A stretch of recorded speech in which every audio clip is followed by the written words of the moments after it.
Note ban ಬಳಿಕ ಎಲ್ಲೆಡೆ cashless ವ್ಯವಹಾರ ಶುರುವಾಗಿದೆ. ಆಟೋ, ಬೀದಿ ಬದಿ ಎಲ್ಲಾ ಕಡೆಗಳಲ್ಲೂ ಕೂಡ ಕ್ಯಾಶ್ಲೆಸ್ ವ್ಯವಹಾರಕ್ಕೆ ಪರ್ಯಾಯ ಮಾರ್ಗವನ್ನ ಹುಡುಕೊಂಡಿರುವಂತದ್ದು. ಕಲಬುರಗಿಯ ಚಿತ್ರಣ ಹೇಗಿದೆ ಹಾಗಿದ್ರೆ? ಕಲಬುರಗಿಯಲ್ಲೂ ಕೂಡ ಈ ರೀತಿಯಾದಂತಹ ವ್ಯವಹಾರಕ್ಕೆ, ಕಾರ್ಡ್ಲೆಸ್ ವ್ಯವಹಾರಕ್ಕೆ ಪರ್ಯಾಯ ಮಾರ್ಗಕ್ಕೆ ಜನ ಮೊರೆ ಹೋಗ್ತಿದ್ದಾರೆ. ಅಲ್ಲಿನ ಚಿತ್ರಣವನ್ನು ನೀಡಲಿಕ್ಕೆ ನಮ್ಮ ಪ್ರತಿನಿಧಿ ಶರಣಯ್ಯ ಹಿರೇಮಠಿಗ ನಮ್ಮೊಂದಿಗೆ ನೇರ ಸಂಪರ್ಕದಲ್ಲಿದ್ದಾರೆ. ಶರಣಯ್ಯ, ಕಲಬುರಗಿಯಲ್ಲಿ ಕ್ಯಾಶ್ಲೆಸ್ ವ್ಯವಹಾರ ಶುರುವಾಗಿದೆಯಾ? ಪರ್ಯಾಯ ಮಾರ್ಗಕ್ಕೆ ಏನಾದರೂ ಜನ ಕಂಡುಕೊಳ್ಳಿಕ್ಕೆ ಮುಂದಾಗ್ತಿದ್ದಾರಾ? ಹೇಗೆ?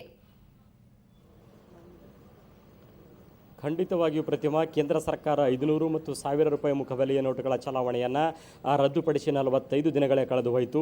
ಪ್ರಧಾನಿ ನರೇಂದ್ರ ಮೋದಿಯವರು 50 ದಿನಗಳ ನಂತರ ಈ ಸಮಸ್ಯೆ ಬಗೆಹರಿತದೆ ಅನ್ನುವಂತಹ ವಿಶ್ವಾಸವನ್ನು ವ್ಯಕ್ತಪಡಿಸಿದರು. ಆದರೆ ಆ ಸಮಸ್ಯೆ ಯಾವ ರೀತಿ ಬಗೆಹರಿತದೆ ಅನ್ನುವಂಥದ್ದು ಕಳೆದ ಕೆಲವು ದಿನಗಳಿಂದ ಗೊತ್ತಾಗ್ತಾ ಇದೆ. ಅಂದರೆ ಹೊಸ ನೋಟುಗಳು ಹೆಚ್ಚಿನ ಪ್ರಮಾಣದಲ್ಲಿ ಬರ್ತವೆ ಅಂತ ಜನ ಅಂದ್ಕೊಂಡಿರ್ಬೋದೇನೋ.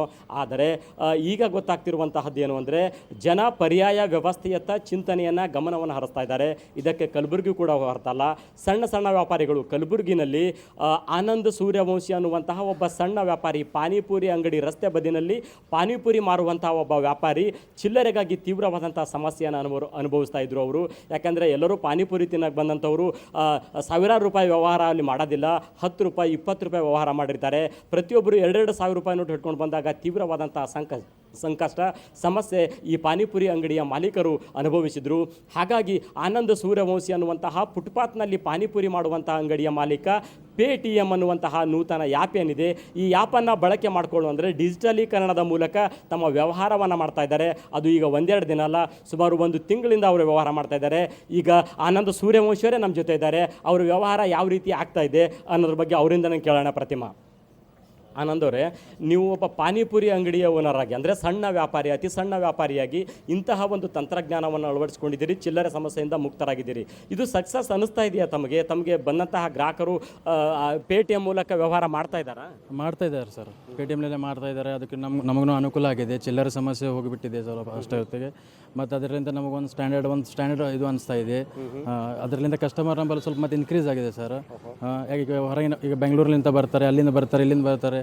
ಅವ್ರು ಬಂದಿರೋ ಅವ್ರ ಬಳಿ ಚೇಂಜ್ ಇರೋಂಗಿಲ್ಲ. 2,000 ರೂಪೀಸ್ ನೋಟ್ಸ್ ಇರುತ್ತೆ, ಅವ್ರು ಕೊಡ್ತಾರೆ. ಅದಕ್ಕೆ ಪೇಟಿಎಮ್ ಇದು ಮಾಡಿಬಿಟ್ಟಿದೆ. ಇನ್ನೊಂದು ಸ್ವಲ್ಪ ದಿನಗಳಲ್ಲಿ ಅದು ಪಾಸ್ ಮೆಷಿನ್ ಅದು ಒಂದು ಇದು ಮಾಡ್ತದೆ, ಅದರ ಸವಲತ್ತು ಇಡ್ತಾ ಇದೆ, ಫೆಸಿಲಿಟಿ.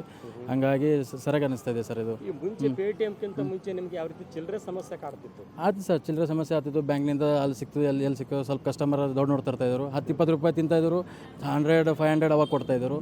ಈಗಲೂ 2,000 ನೋಟ್ ಕೊಡ್ತಾ ಇದ್ದಾರೆ. ಹಂಗಾಗಿ ಚಿಲ್ಲರೆ ಸಮಸ್ಯೆ ಸ್ವಲ್ಪ ಕಡಿಮೆ ಆಗಿದೆ. ಒಂದು ದಿನಕ್ಕೆ ಪೇಟಿಎಮ್ನಲ್ಲಿ ಎಷ್ಟು ನಿಮಗೆ ವಹಿವಾಟು ಆಗ್ತಾ ಇದೆ? ಅದನ್ನು ಬ್ಯಾಂಕಿಂಗ್ ಟ್ರಾನ್ಸಾಕ್ಷನ್ ಅದು ಯಾವ ರೀತಿ ಮಾಡ್ತೀವಿ? ಈಗ ನಾವು ಚಾಲೂ ಮಾಡಿ ಸರ್ 1 ತಿಂಗಳಾಯ್ತು ಸರ್ ಸ್ಟಾರ್ಟ್ ಮಾಡಿ. ಅದಕ್ಕೆ ಈಗ 1,500 to 2,000 ರೂಪೀಸ್ ಡೈಲಿ ಅದರಾಗೆ ಕಲೆಕ್ಷನ್ ಆಗ್ತಾ ಇದೆ. ಮತ್ತು ಅಷ್ಟು ಇದು ಆಗ್ತಾ ಇದೆ ಸರ್. ನೀವು ಸ್ಯಾಟಿಸ್ಫೈಡ್ ಇದ್ದೀರಿ? ಸ್ಯಾಟಿಸ್ಫೈಡ್ ಇದೆ ಸರ್. ಸಾಕಷ್ಟು ಜನ ಇವರ ಪಾನಿಪುರಿ ಅಂಗಡಿನಲ್ಲಿ ವ್ಯವಹಾರ ಮಾಡಿದಂತಹ ಗ್ರಾಹಕರು ಕೂಡ ನಮ್ಮ ಜೊತೆ ಇದ್ದಾರೆ. ಅವ್ರ ಕಡೆಯಿಂದ ಕೇಳೋಣ. ಸರ್, ನೀವು ಇವ್ರ ಅಂಗಡಿಗೆ ಹೋಗಿದ್ದೀರಾ, ನೋಡಿದ್ದೀರಾ? ಹೋಗಿದ್ದೀವಿ ಸರ್, ನೋಡಿದ್ವಿ. ಮೊದಲು ಹೋದಾಗ 100s 500s ತೊಗೊಂಡು ಹೋಗ್ತಾ ಇದ್ವಿ. ಬಟ್ ಅವಾಗ ಚಿಲ್ಲರೆ ಸಿಗ್ತಾಯಿತ್ತು. ಇವಾಗ ಬ್ಯಾಂಕಲ್ಲಿ ಹೋದರೂ ಕೂಡ 2,000 ಲೋಟ್ ಕೊಡ್ತಾರೆ. ಇವ್ರ ಹತ್ರ ಹೋದರೆ, ತಿನ್ನಕ್ಕೆ ಹೋದರೆ ಚೇಂಜ್ ಇರಲ್ಲ. ಆದರೆ ಒಂದು ಸಂತೋಷ ಆಯಿತು ಇವ್ರ ಹತ್ರ ಹೋಗೋದಕ್ಕೆ. ಪೇಟಿಎಮ್ ಅನ್ನೋದು ಒಂದು ಆ್ಯಪನ್ನು ಅವರನ್ನು ಇಟ್ಟಿದ್ದಾರೆ. ನಮ್ಮ ಮೊಬೈಲಿಂದ ನಮ್ಮ ಹತ್ರನೇ ಇರಬೇಕು, ಅದು ನಾವು ಡೌನ್ಲೋಡ್ ಮಾಡ್ಕೊಂಡಿದ್ವಿ. ಅದನ್ನು ಪೇಟಿಎಮ್ಮಿಂದ ಅವರು ಬಾರ್ ಕೋಡನ್ನು ನಮ್ಮ ಹತ್ರ ಕ್ಯಾಮ್ರಾದಲ್ಲಿ ಸೆರೆ ಹಿಡಿದ್ರೆ ಆಟೋಮೆಟಿಕ್ ಕೋಡ್ ಬಂದುಬಿಡುತ್ತೆ. ನಾವು ಅವರಿಗೆ ಟ್ರಾನ್ಸಾಕ್ಷನ್ ಮಾಡೋಕ್ಕೆ ನಮಗೆ ಅನುಕೂಲ ಆಗ್ತಾಯಿದೆ. ಚೆನ್ನಾಗ್ತದೆ ಸರ್. ಅದರಿಂದ ನಮಗೆ ಸಂತೋಷ ಆಗ್ತದೆ. ಯಾಕೆಂದರೆ ದುಡ್ಡಿದ್ರೆ ಜಾಸ್ತಿ ಖರ್ಚಾಗುತ್ತೆ, ದುಡ್ಡು ಇರಲಾರ್ದಕ್ಕೆ ನೋಡ್ಬಿಟ್ಟು ಖರ್ಚು ಮಾಡೋದಾಗ್ತಾಯಿದೆ. ಪ್ರತಿಮಾ, ಒಟ್ಟಾರೆ ಕಲಬುರಗಿನಲ್ಲಿ ಕೂಡ ಒಂದು ಹೊಸ ತಂತ್ರಜ್ಞಾನವನ್ನು, ಡಿಜಿಟಲೀಕರಣಕ್ಕೆ ಜನ ಮೊರೆ ಹೋಗ್ತಾ ಇದ್ದಾರೆ. ಚಿಲ್ಲರೆ ಸಮಸ್ಯೆಯಿಂದ ಮುಕ್ತರಾಗ್ತಾ ಇದ್ದಾರೆ. ಇದು ಕೇವಲ ಸಣ್ಣ ಸಣ್ಣ ವ್ಯಾಪಾರಿಗಳು ಕೂಡ ಇಂತಹದನ್ನು ಅಳವಡಿಸ್ಕೊಳ್ತಿರಬೇಕಾದಾಗ ದೊಡ್ಡ ವ್ಯಾಪಾರಿಗಳು, ಮಧ್ಯಮ ವ್ಯಾಪಾರಿಗಳು ಕೂಡ ಇಂಥದನ್ನು ಅಳವಡಿಸ್ಕೊಳ್ಬೇಕು ಅನ್ನುವಂತಹ ಆಗ್ರಹ ಕಲಬುರಗಿ ನಾಗರಿಕರಿಂದ ಕೇಳಿ ಬರ್ತಾ ಇದೆ. ಪ್ರತಿಮಾ, ಥ್ಯಾಂಕ್ ಯು ಶರಣಯ್ಯ ತಮ್ಮೆಲ್ಲ ಮಾಹಿತಿಗೆ. ಈ ರೀತಿ ನೋಟ್ ಬ್ಯಾನ್ ಬಳಿಕ ಎಲ್ಲೆಡೆ ಕ್ಯಾಶ್ಲೆಸ್ ವ್ಯವಹಾರ ಶುರುವಾಗ್ತಾ ಇರುವಂಥದ್ದು. ಆಟೋ, ಬೀದಿ ಬದಿ ವ್ಯಾಪಾರಿಗಳು ಕೂಡ ಪೇಟಿಎಂ ಬಳಕೆಯನ್ನು ಮಾಡ್ತಾ ಇದ್ದಾರೆ. ಪ್ರಯಾಣಿಕರಿಗೆ, ಬರುವಂತಹ ಗ್ರಾಹಕರಿಗೆ ಸಮಸ್ಯೆ ಆಗಬಾರ್ದು, ಚಿಲ್ಲರೆಯ ಅಭಾವವನ್ನು ತಪ್ಪಿಸಲಿಕ್ಕಾಗಿ ಕ್ಯಾಶ್ಲೆಸ್ ವ್ಯವಹಾರ ಶುರುವಾಗಿರುವಂಥದ್ದು. ಕೇವಲ ರಾಜ್ಯಾದ್ಯಂತ, ಕೇವಲ ನಗರ ಪ್ರದೇಶಗಳಲ್ಲಷ್ಟೇ ಅಲ್ಲ, ಎಲ್ಲ ಕಡೆಗಳಲ್ಲೂ ಕೂಡ ಈ ರೀತಿಯಲ್ಲಿ ಕ್ಯಾಶ್ಲೆಸ್ ವ್ಯವಹಾರಕ್ಕೆ ಜನ ಮುಂದಾಗ್ತಾ ಇದ್ದಾರೆ.